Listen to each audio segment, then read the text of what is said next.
Early African civilizations, the impact of the salt trade. Medieval Timbuktu was a center for learning and trade. How did the salt trade influence the rise of this African capital?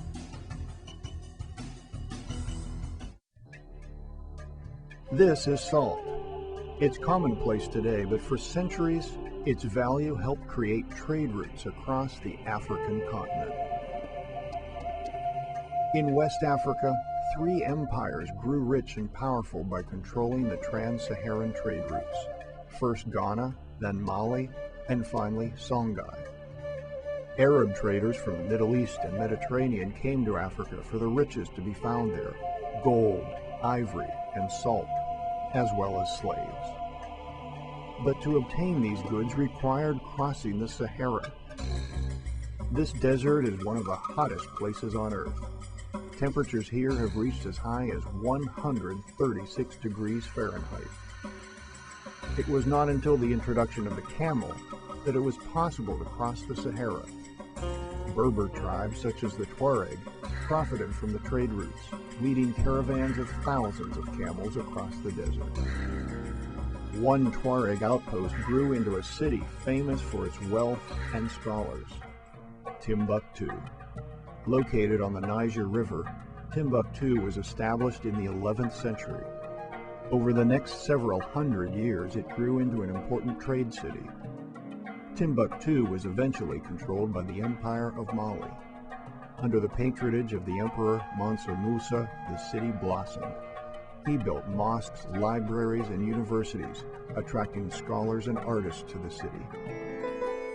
At its peak, Timbuktu's universities taught up to 25,000 students. Its libraries held the largest collection of books south of the Sahara. For 300 years, it was one of the most important cultural centers of the Islamic world. By the time Timbuktu had become part of the Songhai Empire, tales of its wealth had spread as far as Europe. Soon, Europeans began to explore West Africa in search of riches. But the Songhai Empire soon lost control of the desert trade routes. Its power began to diminish. By the time the Songhai Empire fell in the 1600s, Timbuktu was nearly deserted.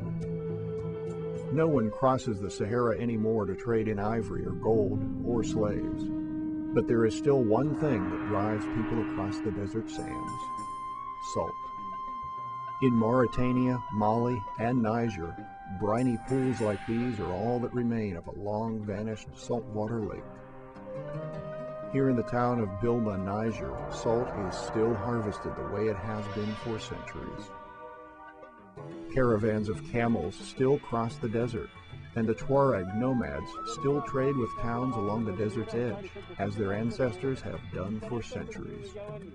They have adapted to modern life. Caravans no longer have thousands of camels. This one has 150. With smaller caravans come smaller profits. Some Tuareg have had to become farmers to make ends meet. Then there's the issue of motor vehicles. Rival tribes driving trucks can cross the desert faster and carry more cargo than a camel caravan.